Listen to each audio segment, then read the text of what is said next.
Futebol, ciclo menstrual, gravidez, você sabe como tudo isso se relaciona? Se quiser saber mais, acompanhe esse vídeo que eu vou falar um pouquinho. Essa é a Girl Club. Eu sou a Elisa, sou preparadora física da Clube Físio. Eu vou falar um pouquinho hoje sobre ciclo menstrual, gravidez no futebol feminino. Então se inscreve no canal para ficar atento aos próximos vídeos.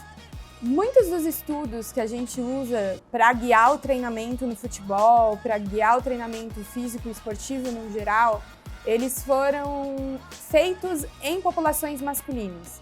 A gente entende muito bem como o futebol masculino funciona, como a fisiologia masculina funciona, como o metabolismo masculino funciona dentro da prática esportiva.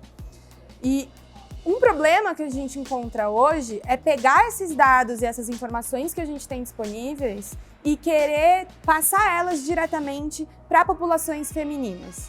Então, os técnicos, preparadores físicos, as comissões de futebol feminino ainda são muito masculinas. Essas pessoas estudaram sobre futebol masculino, têm essas informações sobre futebol masculino e querem aplicar isso de maneira direta no futebol feminino.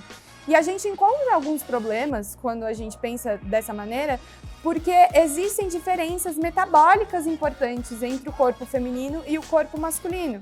Então, essa transferência não pode ser direta, a gente não pode achar que o que está funcionando no futebol masculino vai funcionar incrivelmente, magicamente fácil e sem nenhuma adaptação no futebol feminino. Então, é muito importante dois fatores. O primeiro é a presença de mulheres nas comissões técnicas de futebol feminino. Porque ninguém entende melhor do que uma mulher como um ciclo menstrual pode afetar de alguma maneira ali o seu treinamento, seu desempenho esportivo.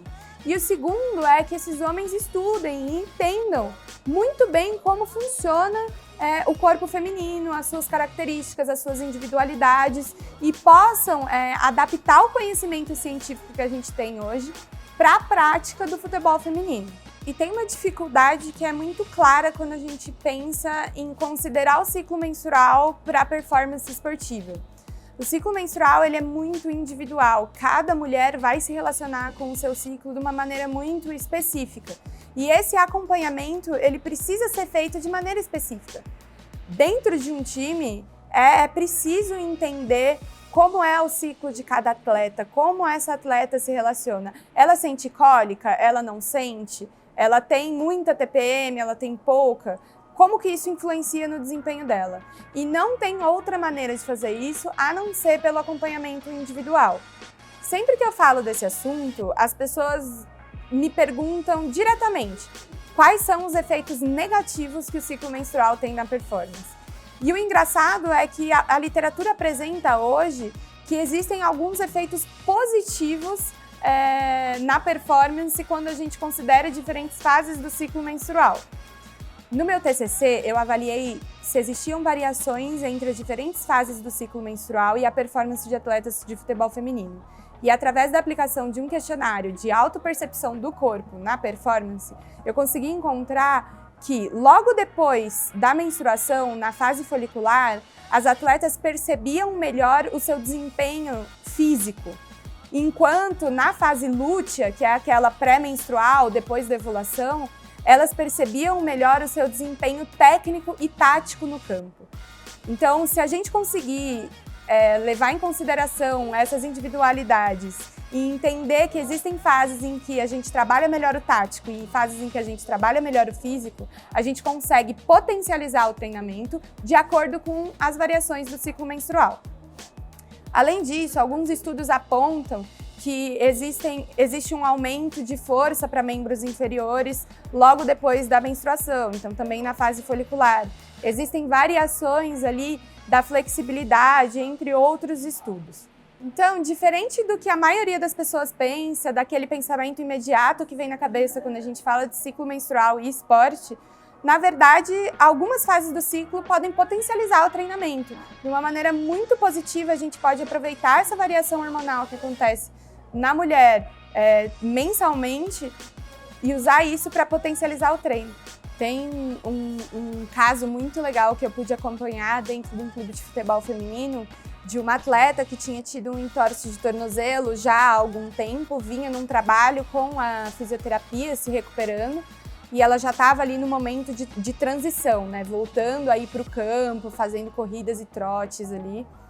E um belo dia, depois da físio, sem nenhum motivo aparente diretamente ali, ela fez a físio, foi para casa e o pé dela inchou bastante. Assim. Foi um momento que ele ficou bastante inchado e todo mundo se assustou, né? Tipo, o que aconteceu? A gente exagerou na carga? Por que se ela tá assim? Foi outra lesão? É a mesma? Será que piorou, que melhorou? E aí a gente foi pensar no ciclo menstrual dela. Então, quando você vai menstruar de novo, quando você menstruou a última vez, e a gente conseguiu perceber ali pelo relato dela que ela estava na fase lútea do ciclo dela. Então, ali na fase pré-menstrual, em que a progesterona ela está atuando de uma maneira muito intensa. E esse hormônio ele tem uma capacidade de reter líquido. Então, a gente parou para pensar e falou, pô, ela pode estar mais suscetível ao edema, ao inchaço, em função da fase do ciclo menstrual dela. Você pegou um pouco mais pesado hoje? Ah, eu peguei um pouco mais pesado. Então, o treino foi mais intenso e ela está numa fase do ciclo que leva a esse tipo de comportamento metabólico. Então, antes de desesperar, de fazer qualquer coisa, vamos pensar. E aí a gente trabalhou na drenagem desse edema, né? Continuou fazendo a físio. E no dia em que ela menstruou foi o dia que a gente conseguiu zerar o inchaço que ela vinha apresentando no pé. Então é muito interessante quando a gente não tinha um acompanhamento físico dessa atleta, mas entender o ciclo menstrual e saber fazer o raciocínio em cima dele mudou toda a conduta que a gente ia ter com aquela atleta durante esse retorno aí à prática do futebol.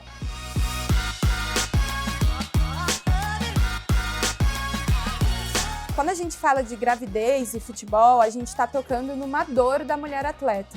É muito comum a mulher ter que escolher entre a prática profissional do futebol e o sonho da maternidade.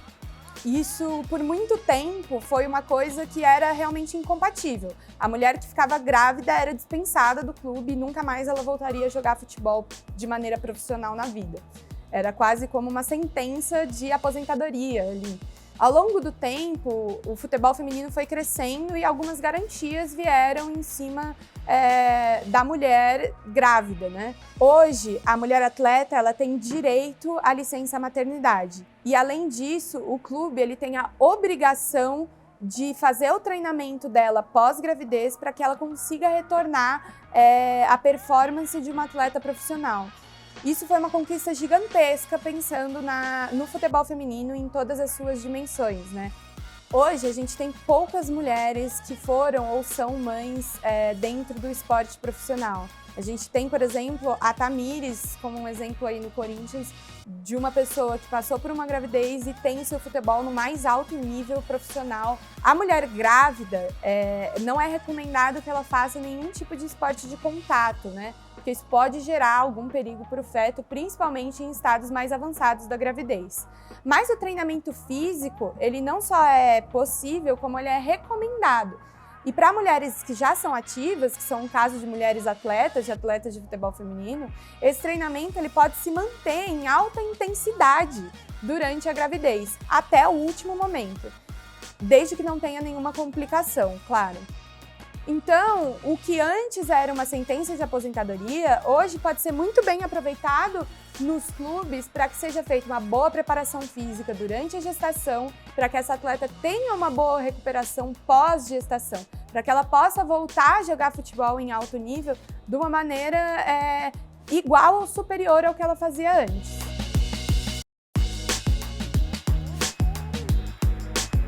Então, para voltar a jogar futebol depois do parto, existem algumas diferenças. A cesariana coloca algumas restrições um pouco mais chatas com relação ao retorno ao esporte, enquanto o parto normal já é mais tranquilo. De qualquer maneira, esse período ele é ditado de acordo com a licença maternidade oferecida. Mas, num período de 6 meses, pós-parto, a mulher já consegue voltar aos seus treinos de campo, voltar aos seus treinos físicos e consegue desempenhar uma performance de futebol satisfatória. Então, esse período não chega a ser tão longo assim. O futebol feminino cresceu muito e esse crescimento ele vem sendo refletido em todas as etapas de processo de treinamento. Hoje, já é possível a gente questionar quais as influências do ciclo menstrual, como uma mulher mãe pode se encontrar enquanto atleta, entre outras questões. Mas ainda é preciso que se olhe para o futebol feminino de maneira mais específica e sistemática. Os profissionais envolvidos em todos os processos precisam estar atentos à saúde da mulher atleta. E isso está caminhando a passos devagar, mas indo. E a gente espera que ao longo do tempo, aí nos próximos anos, esses estudos possam explodir, que a gente tenha aí muito conhecimento e que isso possa contribuir para o crescimento do futebol feminino. Então, se você gostou desse vídeo, curte aqui embaixo, comenta no vídeo, manda esse vídeo, compartilha para os amigos, ativa o sininho para receber os próximos e tchau, até a próxima. Corta o e aí, a gente sempre pensa. Tá, vamos parar aí antes que eu me engasgue. Ali, no período de... Gente, eu me distraí um pouco, mas eu me distraí porque a pessoa tava passando ali. Desculpa. Dá pra amarrar isso? Fez sentido a frase que eu falei? Me perdi no personagem.